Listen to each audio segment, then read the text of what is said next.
All right, get ready to dive into the world of Sophie Hudson.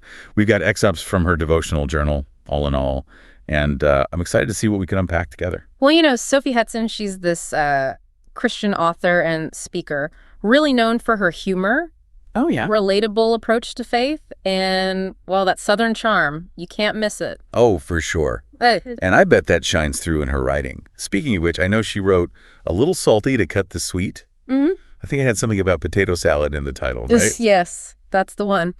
And she's got others too, like Diddy Up, Eunice. But this devotional, all in all, it's different. It's got those prompts and spaces for you to reflect. I was just going to say that. I love how interactive that is. It's not just reading. It's really taking the time to think about it, applying it to your own life. Exactly. And haven't you noticed how she weaves in those personal stories? I mean, she's really putting herself out there. Totally. Like in day 2, she talks about tripping and falling at the SEC baseball tournament. It's hilarious. But then she brings it back to relying on God. It's interesting, right? I mean, SEC baseball, that's so specific. But then that need for something bigger than ourselves, that's universal. You're right. It's like she's taking this very Southern thing Yeah. and connecting it to something we all experience. Makes it feel more, less intimidating. And speaking of things that might feel intimidating, pain. Oh, yeah. Day 7. Right. Right. She really dives into that. She makes a good point, though. It's not the pain itself that's the biggest problem. It's what we do with it. I found that really insightful, especially the way she compares it to putting a Band-Aid on something that needs stitches. Oh, yeah. Treating emotional wounds superficially. So do you think she's saying we have to just confront that pain head on, even if it's uncomfortable? I think so, yeah. She seems to be emphasizing that vulnerability, with God, but also with friends we can trust. It made me think of that part where she talks about letting a friend read her writing and how that feedback, it really helped her. Oh, yeah. It's like she's walking the walk, right? Showing us what vulnerability looks like. Absolutely. And it kind of leads into this bigger theme of community. It's not just about sharing our pain, though. It's about those people who will tell us the truth, even when it's hard. Yes. Like those biscuit buddies she talks about. The biscuit buddies. Okay, what's the deal with the biscuits? I'm picturing a group of friends and a pan of warm biscuits, but I'm guessing there's more to it. Oh, there definitely is. So picture this. Yeah. You've got a pan of biscuits, right? They need to be close together on that baking sheet so they can support each other as they rise. If they're too far apart, they just stay flat. Wow. Okay, I see what she's doing there. We need to be close to other believers so we can rise together. That's it. We need that closeness, that warmth. And, she doesn't stop there. She talks about what kind of community we need. Oh, right. Speaking life, I think she calls it. It's about using our words to encourage people instead of carrying them down. Yeah. And it's interesting how she applies it to teenagers, like in day 10. Sometimes kids can be just awful to each other. She has this line, "Roasting the new girl," that really captures it. It's harsh, but true. Yeah. And she doesn't just point it out, right? She actually gives us ideas for how we can do better. Oh, yeah.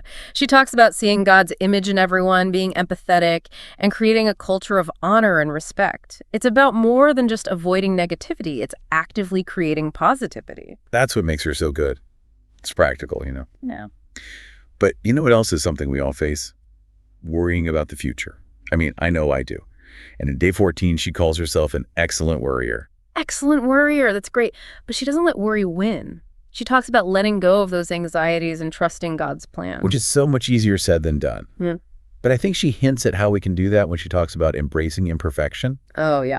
It's okay to not be perfect. God loves us anyway. And that is really freeing when you think about it. Right. And then there's that story about the college student messed up in day 17. Remember that? Yeah. The mom's response is so powerful.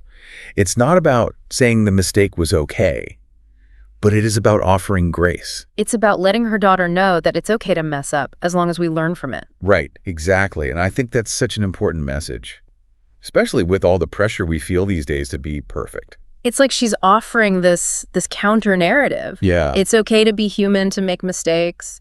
God's grace is there for us. I love that. So we've got relatable faith, vulnerability, embracing imperfection. It's amazing how much she packs into these little entries. I know.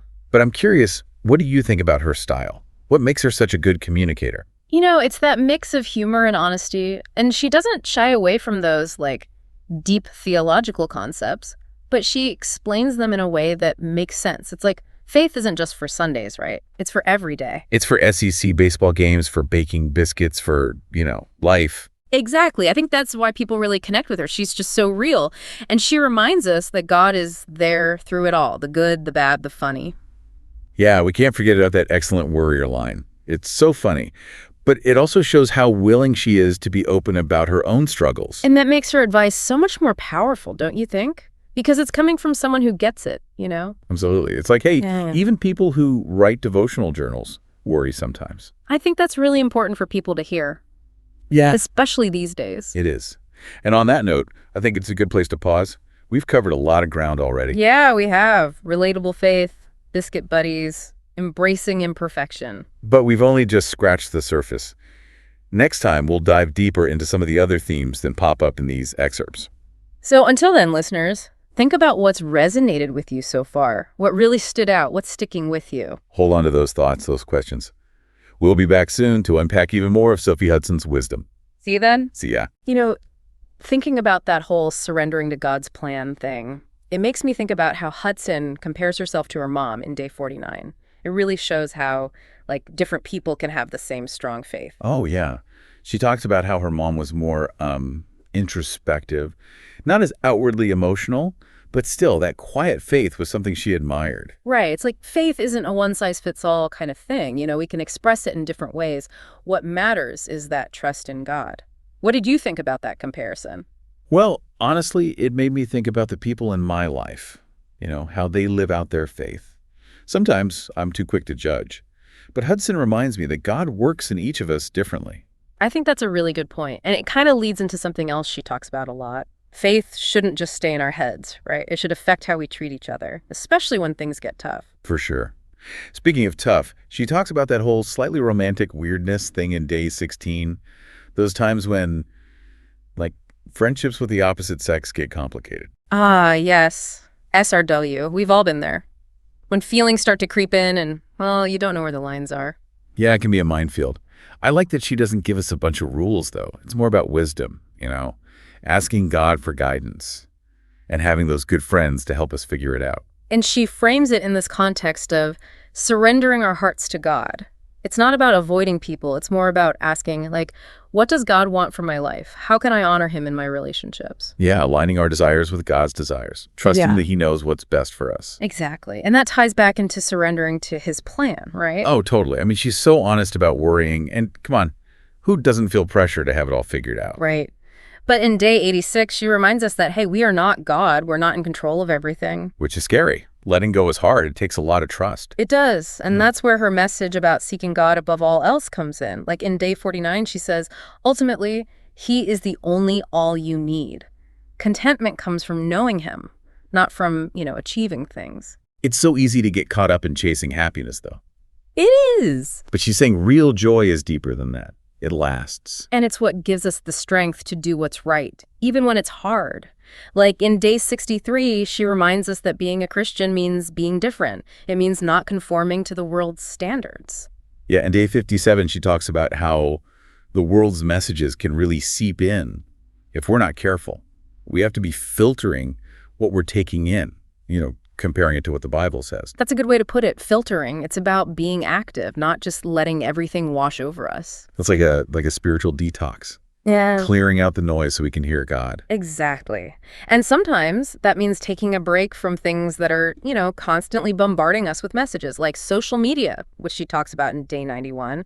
She doesn't say it's bad, but, be careful how you use it. Right. It's a tool. It could be good or bad. It depends how we use it. Exactly. And it can be an idol, right, if we put it before God. Like she talks about in Day 92, anything can be an idol if we let it. It's a good point. It's so easy to get caught up in things that promise happiness, but, well, they don't deliver. They really don't. And that reminds me of Day 60, where she talks about feeling grateful for simple things, even on an average night at home. I love that. It's a good reminder that being content isn't about our circumstances, it's about our attitude, focusing on what we do have. It's about gratitude, seeing God's goodness. And I love how honest she is about how hard it is to be a Christian.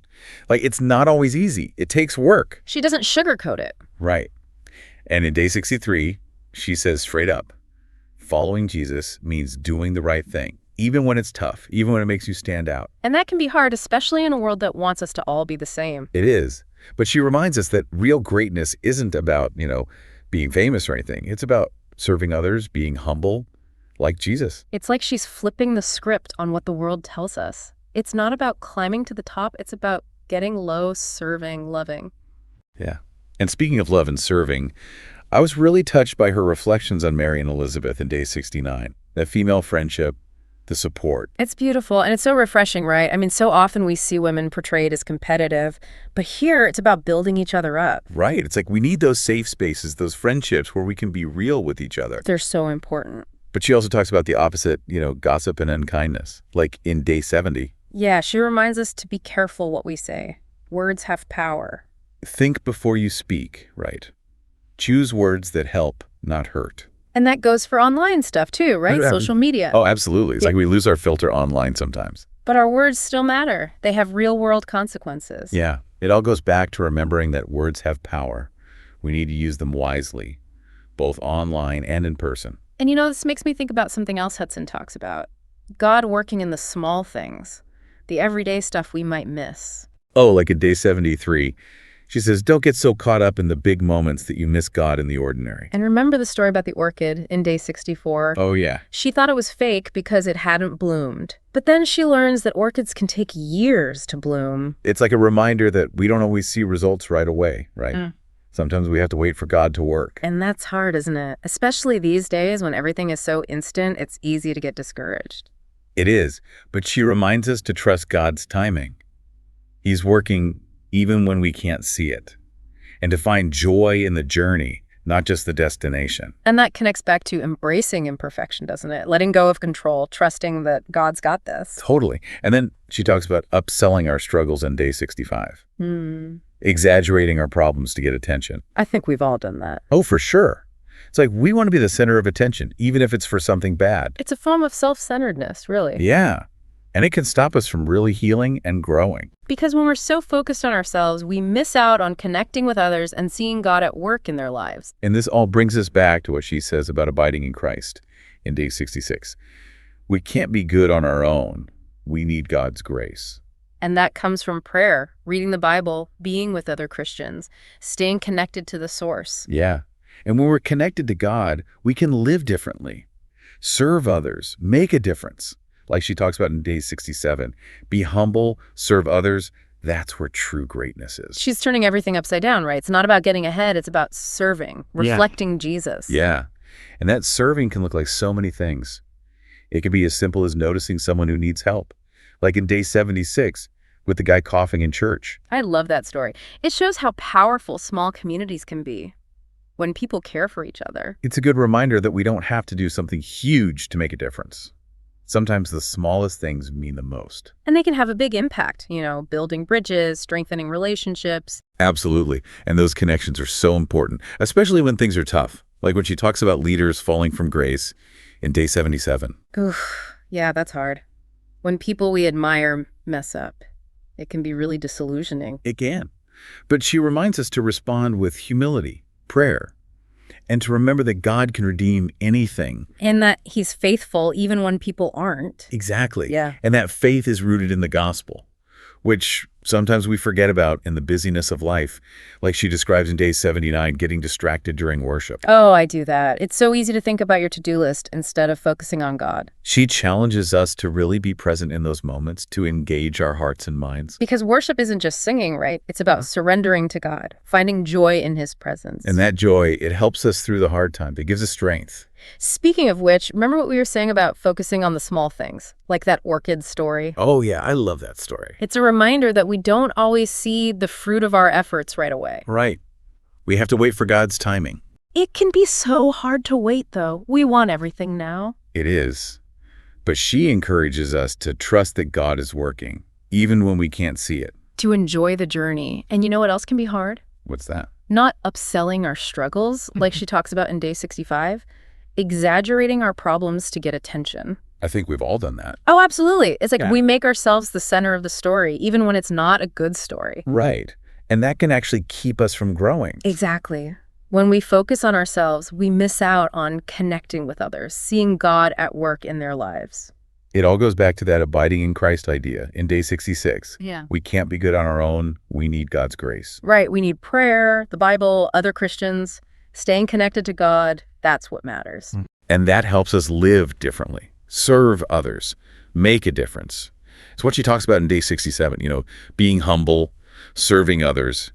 That's real greatness. It really is amazing, how she brings it all together, the humility, the service, and staying close to God. It paints a beautiful picture of, what it means to actually live out our faith. And she's honest about how hard it can be, too. Like in day 63, when she talks about how following Jesus might mean standing up for what's right, even if it makes us unpopular. Yeah, that can be tough. It can feel really lonely sometimes. It can. But then I think about what she says in day 88 about Moses and Aaron. We're not supposed to do it alone. We need people to support us. Exactly. That's where those biscuit buddies come in, right? That's biscuit buddies. Always there for us. We all need those people who listen, offer encouragement, just help us carry the load. And sometimes those helpers come from unexpected places. Like in day 89, when she talks about looking for those unlikely heroes, the people who might not have all the answers but are willing to listen and help. It's a good reminder that God uses all kinds of people to do amazing things. And sometimes the most important work happens behind the scenes, quietly, without anyone noticing. Like in day 93, right, where she talks about doing those tasks that might seem small, but they're actually really important. It's like every role matters, and it's not about getting credit. It's about using our gifts for God. It's about doing the right thing, even when no one's watching. Exactly. And that leads to something else she talks about in day 90, moving beyond just believing. It's not enough to just go through the motions, right? We need to be fully surrendered to God.